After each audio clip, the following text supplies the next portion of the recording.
उजवेला में पीपल के छैया तले, उजवेला में पीपल के छैया तले, लेके करुणा और बुद्धि के सागर चले। जग भइल तुहार अनुगामी नमामि, कि जग भइल तुहार अनुगामी नमामि। लोग कहेले कि लोग कहेले ऐसन जुबानी, बुद्धं शरणं गच्छामि नमामि नमामि।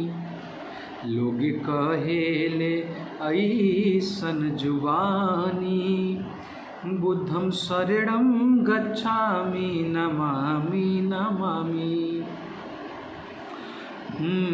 समभाव समरस समता मधुरता, जन्म के ऐसन विचार के। समभाव समरस समता मधुरता, जन्म के ऐसन विचार के। किहा कल्याण सबके दुनिया में गौतम, एक बेरी नजरी निहार के। तोहर वाणी से हरदम बुद्धत्व मिलल, दिल के तालाब में जैसे उत्पल खिलल।